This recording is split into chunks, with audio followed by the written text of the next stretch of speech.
Malam teman-teman historical semua, salam rahayu rahayu rahayu. Semoga dimanapun kalian berada, kalian tetap bahagia dan sehat selalu ya.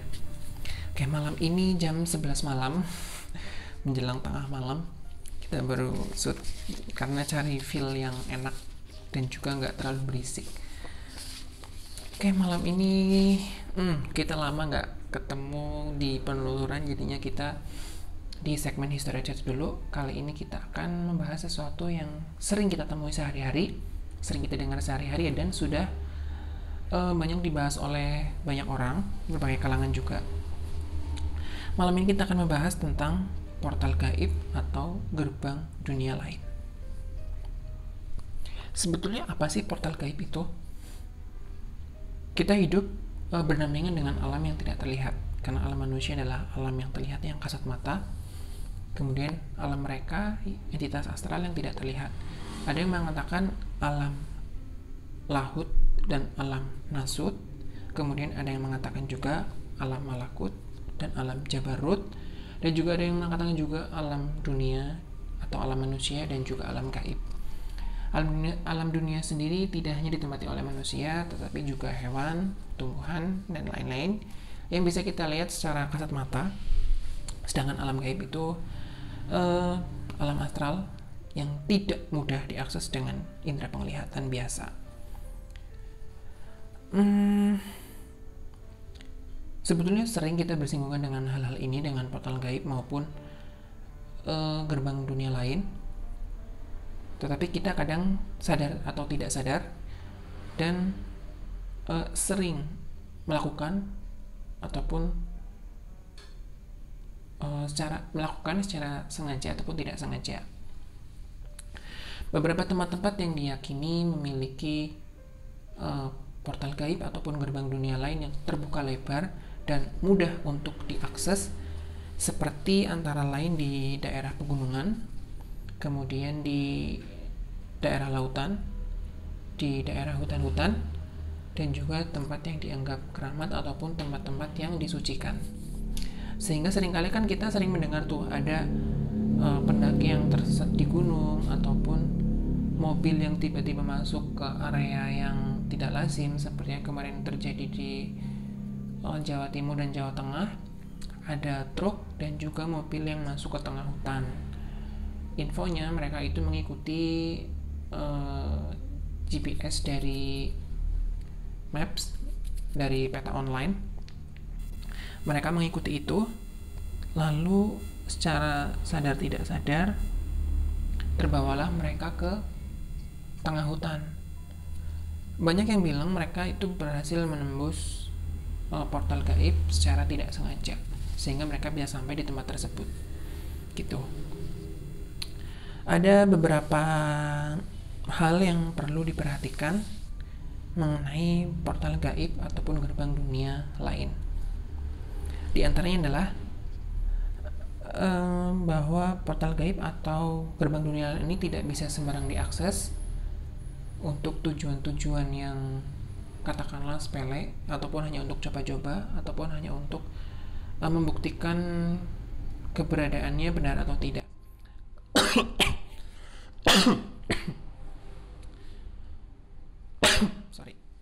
Kalau untuk membuktikan keberadaannya ada atau tidak, itu mungkin masih dikatakan wajar ya, karena manusia itu selalu ingin tahu. Dan cenderung ingin belajar. Juga belajar untuk mempelajari, mengetahui hal-hal yang belum pernah mereka lihat sebelumnya dengan mata asli atau dengan indera penglihatan. Kemudian bagaimana sih bentuk? Kalau bentuknya nanti kita di agak pertengahan aja bahasnya.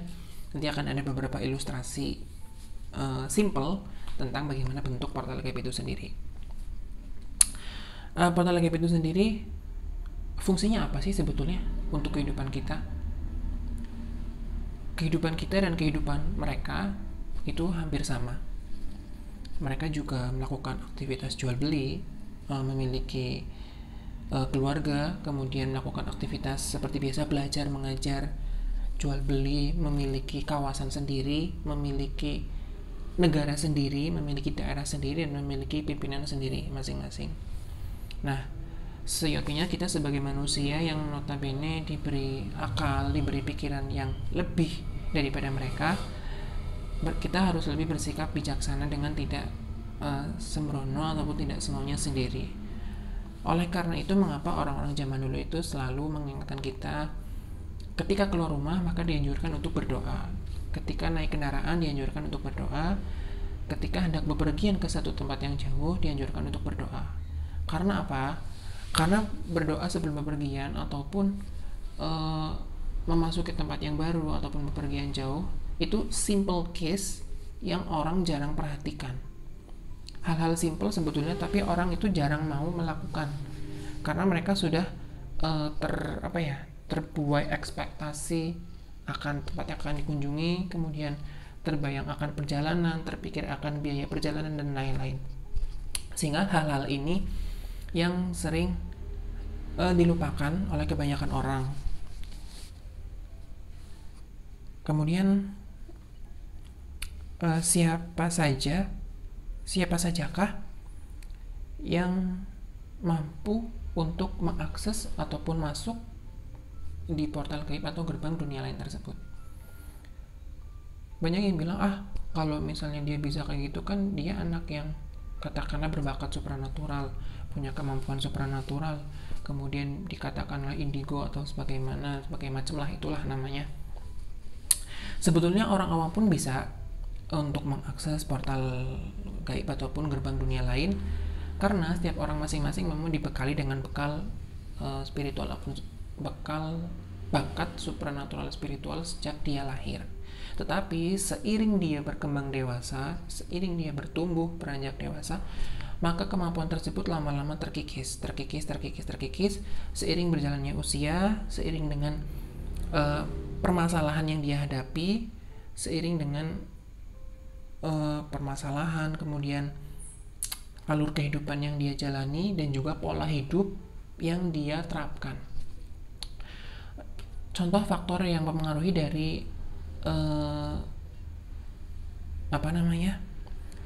dari sisi kehidupan ya, dari internal, masalah internal dia sendiri. Seperti contohnya adalah mungkin perceraian, dia adalah korban perceraian, pelaku perceraian, kemudian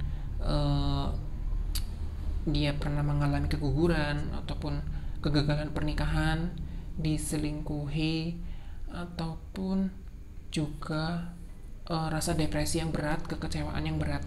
Terkadang itu memang mempengaruhi pikiran sehingga menghilangkan atau melunturkan akan kemampuan-kemampuan spiritual supernatural tersebut. Dan juga pola makan dan minum yang serampangan ataupun tidak teratur. Misalnya adalah dengan pola makan atau minum minuman yang mengandung alkohol. Anginnya keluar. Perlu diketahui bahwa makanan ataupun minuman yang mengandung alkohol itu bisa dikatakan dapat mengurangi level kesadaran manusia. Karena apa?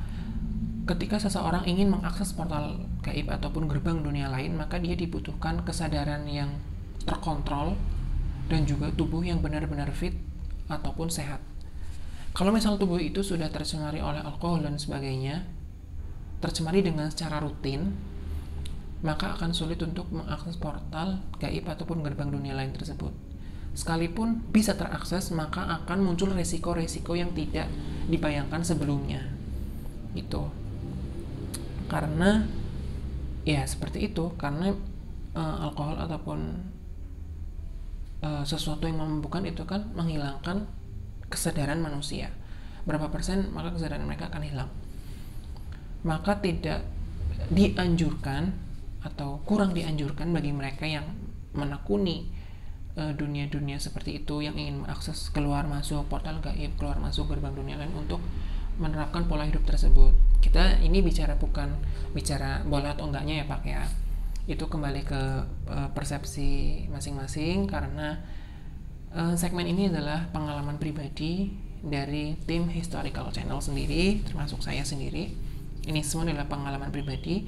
Sekiranya ada yang tidak sesuai dengan kata hati kalian, silahkan diabaikan saja, karena kami hanya ingin berbagi cerita gitu. Apa ya? Kemudian lanjut lagi. Siapa yang dapat membuka ataupun menembus portal gaib? Banyak orang yang mampu walaupun dia awam ataupun tidak memiliki bakat spiritual supranatural, seperti yang tadi disebutkan di awal. Nah, kemudian bagaimanakah cara mengaktifasi atau mengakses dari portal gaib atau gerbang dunia lain tersebut? Untuk caranya sebetulnya banyak, karena ini adalah kembali ke, kalau kita dulu belajar fisika pasti akan tahu pengertian energi. Energi itu tidak bisa dimusnahkan, energi tidak bisa diciptakan. Ya betul ya Pak ya, betul ya. Soalnya saya sama Pak Faisal di behind the scene, dia di belakang kamera. Tidak bisa diciptakan, tidak bisa dimusnahkan, tetapi hanya bisa bisa berpindah bentuk, hanya berubah bentuk ya Pak ya. Ini itu hanya berubah bentuk aja gitu. Mungkin kita mengenal dulu energi potensial, energi kinetik, dan lain-lain sebagainya, banyak banget. Nah, untuk portal gaib ataupun gerbang dunia lain sendiri berkaitan dengan energi. Kemudian bagaimana sih untuk mengakses portal gaib itu? Banyak cara yang ditempuh. Biasanya yang dilakukan oleh orang-orang zaman dahulu, seperti satu, yaitu dengan meditasi dalam jangka waktu tertentu. Karena meditasi itu mempengaruhi gelombang otak kita, baik itu theta, baik itu alpha, theta, beta, delta, maupun sampai gamma, akan mempengaruhi semua gelombang otak tersebut. Kemudian ada lagi yang dengan melakukan amalan tertentu, misal mandi tengah malam ataupun berendam di pertemuan dua arus sungai, karena di sana itu memiliki pertemuan energi yang lumayan, pertemuan dua arus sungai ataupun muara sungai, antara sungai yang akan ke laut. Biasanya di muara itu memang sering dijadikan untuk tempat berkontemplasi ataupun menenangkan diri untuk mencapai tujuan tertentu. Salah satunya adalah menembus akses portal gaib ataupun gerbang dunia lain. Kemudian ada juga yang ditempuh dengan melalui mengurangi makan dan minum. Biasanya disebut dengan puasa. Kita berpuasa dengan jangka waktu beberapa hari. Ada yang 3 hari, 7 hari, 9, 11, 21, 40, 41, 100, 3 tahun sampai 5 tahun. Untuk yang 3 tahun sampai 5 tahun sendiri memang berat. Sangat berat. Karena tidak sembarang orang bisa melakukan, dan juga kriteria ataupun persyaratan yang harus dipenuhi itu lumayan berat. Kemudian ada juga yang dengan akses menggunakan doa-doa tertentu ataupun berzikir, karena kita tahu vibrasi dari doa itu sangat kuat. Terkadang doa itu yang kita baca ataupun kita rapalkan itu tidak hanya sembarang doa, kalimat-kalimat yang kita rapalkan begitu secara biasa. Mungkin kalau di dunia manusia itu hanyalah terdengar seperti, oh dia berdoa, bunyinya seperti ini, seperti ini, seperti ini. Tetapi di dimensi lain mereka akan termanifestasi menjadi bentuk-bentuk yang beraneka ragam.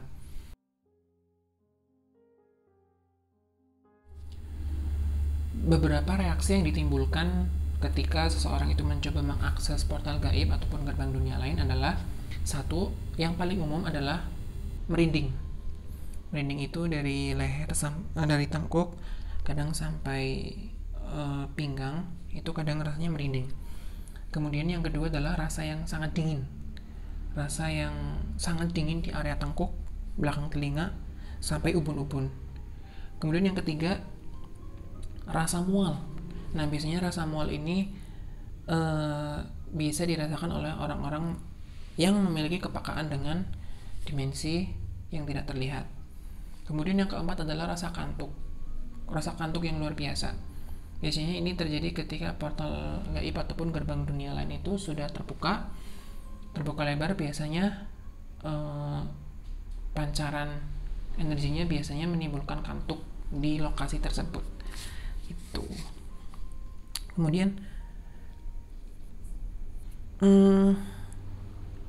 kapan saja sih portal tersebut bisa terbuka? Nah, ini timing untuk bisa membuka portal gaib ataupun gerbang dunia lain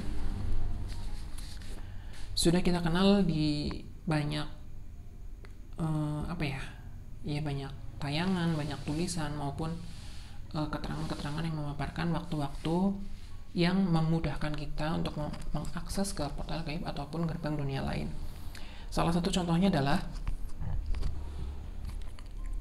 pada saat bulan purnama. Bulan purnama itu pada tanggal 13, 14, 15. Pada 3 malam itu biasanya akses untuk menembus ke portal dunia lain itu lebih rentan, lebih tipis, dan lebih mudah dijangkau daripada malam-malam hari yang biasa. Kemudian yang kedua adalah pada saat gerhana matahari ataupun gerhana bulan. Pada saat ini dimensi manusia dengan dimensi sebelah bisa dikatakan bersinggungan dengan erat. Oleh karena itu kita dianjurkan untuk banyak-banyak berdoa pada saat terjadi gerhana. Tidak lain adalah untuk meminimalisir efek buruk yang ditimbulkan akibat singgungan tersebut, entah itu secara fisik ataupun secara psikologis. Karena biasanya Pak, kamu pernah nggak waktu gerhana kemarin kamu keluar ke halaman rumah? Iya. Itu yang dirasain apa?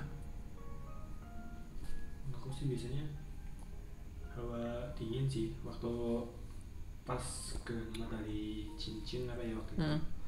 Ya dingin aja sih, padahal itu siang-siang tengah hari. Benar banget. Jadi ketika gerhana matahari cincin ataupun gerhana rembulan itu hawanya cenderung dingin ya. Bulan purnama pun sebetulnya sama. Kalau kita memang peka, maka kita akan merasakan hawa dingin yang tidak biasa. Hawa dingin itu lebih sejuk dan juga seperti berputar-putar. Jadi dia itu berarus loh. Enggak cuma dingin biasa, tapi seolah dia itu bergerak terus. Kemudian setelah tadi waktu bulan purnama, kemudian gerhana, kemudian biasanya yang ketiga adalah ketika malam Jumat. Seperti yang kita tahu, malam Jumat itu dikhususkan oleh banyak orang karena diyakini Jumat itu adalah hari yang sangat spesial, hari yang suci bisa dikatakan, hari untuk orang-orang berdoa, apalagi bagi yang muslim. Hari Jumat itu sangat diistimewakan. Nah, karena malam Jumat ini diyakini sebagai malam yang spesial, sehingga biasanya banyak orang yang berdoa secara khusus ataupun melakukan lelaku ataupun amalia batin pada malam-malam hari ini. Tidak jauh-jauh biasanya mereka juga ingin bersinggungan dengan dimensi astral ataupun dimensi yang tidak terlihat, entah itu untuk tujuan yang positif ataupun untuk tujuan yang negatif. Kemudian bagaimana sih cara aktivasinya untuk orang awam ataupun orang-orang yang tidak memiliki bakat spiritual supranatural? Sebetulnya cara yang paling mudah adalah biasanya kita menggunakan telapak tangan. Dengan menggunakan telapak tangan kita arahkan ke tempat yang diyakini memiliki portal gaib ataupun gerbang dunia lain. Kita arahkan telapak tangan tersebut, kemudian bisa kita pejamkan mata, fokuskan pandangan di kening, tepat di antara dua alis.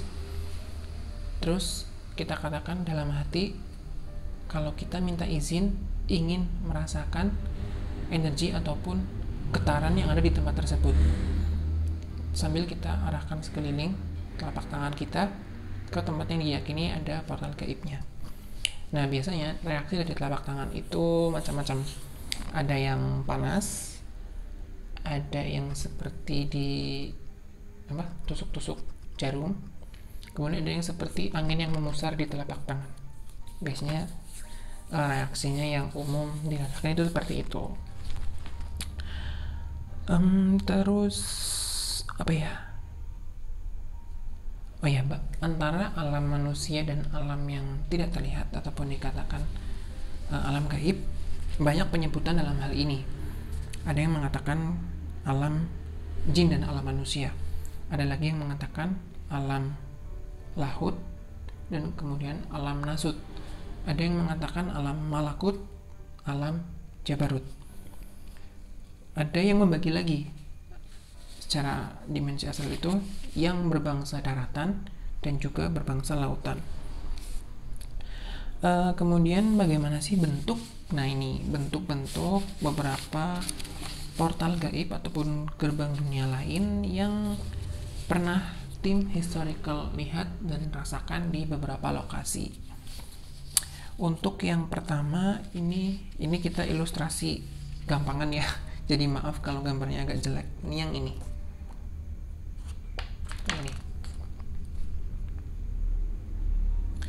Ini adalah ilustrasi di sekitar titik awal ataupun titik pusat dari Kabupaten Banyumas, yaitu di daerah Kalibening, yang dimana kita pernah di sana. Ini tangga untuk menuju ke atas. Di kanan kirinya, yang unik di kanan kirinya itu adalah banyak sekali ronce-ronce ataupun gantungan-gantungan kayak tiang-tiang. Itu jadi tiang dari bawah, dari tangga masuk itu banyak sekali, kanan kiri itu banyak tiang. Terus ini banyak kayak gantungan-gantungan bola-bola emas gitu deh di sini di kanan kiri. Ini sampai naik ke atas sampai ke makam yang utama. Ini kayak gini bentuk portal gaibnya begini kalau dilihat secara astral, katakanlah kelihatan seperti ini. Nah, ini mungkin pandangan dari setiap orang mungkin berbeda karena tingkat ketajaman ataupun penglihatan spiritual ataupun supernatural dari setiap orang itu tarafnya berbeda. Mungkin dari teman-teman yang lain yang memiliki penglihatan ataupun orang-orang gifted mungkin akan mendapatkan versi yang berbeda. Mungkin ada yang hanya tampak cahaya, ada yang tampak mungkin sebuah pintu yang besar dan sebagainya. Tetapi sepengalaman tim historical sendiri bentuknya adalah seperti ini. Di gambarnya kayak gini. Nah, yang kedua adalah portal gaib, portal dimensi lain di daerah Kutaliman, yang kita juga dulu pernah shoot di sana, yang dimana di sana ini adalah gerbang portal yang berfungsi sebagai filter dari luar untuk masuk ke dalam, dimana orang-orang yang membawa barang-barang pusaka biasanya akan difilter di tempat ini, ataupun entitas-entitas yang kurang baik ataupun yang jahat biasanya akan terfilter di tempat ini. Jadi ini tuh rumpun bambu kuning.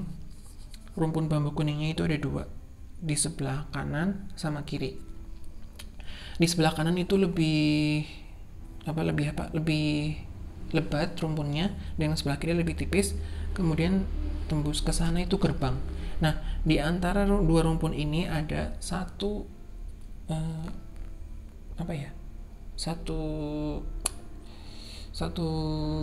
portal yang dimana dia selain juga portal ke dunia sana, juga sebagai filter dari makhluk-makhluk nakal yang ingin masuk. Sehingga di pohon ini kanan kiri banyak entitas yang menyeramkan. lumayan menyeramkan karena mereka bisa dikatakan nyangkut di sini. Jadinya mereka itu di sini, di pohon-pohonnya ini, karena yang ini tuh udah terhalang oleh portal gaibnya. Nah, satu, kedua, dan ini yang ketiga. Ini adalah salah satu tempat di Yogyakarta di pesisir pantai selatan. Kalau ngomongin pantai selatan udah deh, pasti tidak jauh-jauh dari hal-hal yang mistik dan sebagainya. Ini adalah pengalaman tim historical sendiri di salah satu pesisir pantai, di mana di sini adalah dua batu. Ini lokasinya di pantai Parangkusumo ya. Di pantai Parangkusumo itu sebelahnya pantai Parangtritis itu ada sebuah situs yaitu berbentuk dua buah batu, yang dimana ini adalah tempat pertapaan dari pendiri Mataram Islam yang pertama. Nggak perlu saya sebut nama, nanti teman-teman bisa searching sendiri pantai Parangkusumo, nanti akan muncul ini. Di sini ada dua batu, 1, 2 di sini. Waktu kami napak tilas ke sana, kami juga sempat masuk sama juru kunci juga dan sempat berdoa di sana. Nah, visi yang didapatkan oleh tim adalah bukan portal gaib yang berbentuk gerbang ataupun pintu besar yang biasanya banyak dikatakan oleh banyak orang, tapi saat itu visi yang kami dapatkan adalah ini. Jadi di atas batu ini tuh ada apa ya? Kayak katakanlah kayak apa ya, Pak? Black hole apa ya? Kayak kayak pusaran, kayak nebula gitulah. Nebula gitu di sini. Ini menyala, ada kelip-kelipnya juga di sini di atas. Jadi dia memusar terus di kanan sama kiri. Jadi bukan seberkas cahaya, tapi ini adalah semacam apa ya, kayak pusaran, kayak awan nebula gitu, kayak black hole gitulah, kayak yang memusar terus di kanan sama kirinya ada. Nah, ada dua akses yang bisa dijangkau melalui pintu ini bila ingin bertandang ke Laut Selatan. Pertama, kita bisa menembus lewat tempat ini, kita masuk ke sana, kemudian kita sampai. Nah, ada juga yang kita duduk di sini, tetapi kita berjalan mundur. Kita bukan maju ke arah pantai, tapi yang maju bukan jasad kita ya, tapi secara spirit atau roh kita yang ke sana, badan halus kita yang masuk ke dimensi lain. Jadi kita duduk di sini, kemudian kan membelakangi pantai, membelakangi arah pantai. Nah, jadi kita itu berjalan mundur, kemudian kita masuk. Ataupun kita berjalan ke arah pantai, kita duduk di tepi pantai, kemudian kalau memang memiliki kemampuan ataupun bakat, maka bisa akan menembus ke dimensi selatan gitu. Jadi ini beberapa contoh sketsa oret-oretan dari beberapa portal gaib ataupun gerbang dimensi lain yang pernah dialami dan dilihat oleh tim historical. Ini ada 3. Nah, ini 3 ya. Oke, mungkin segmen kita malam ini cukup sampai sini aja. Selamat beristirahat teman-teman historical. Semoga segmen kali ini bisa menjadi teman pengantar tidur kalian. Selamat beristirahat. Semoga hari esok cerah dan berbahagia. Sampai bertemu di segmen selanjutnya. Terima kasih.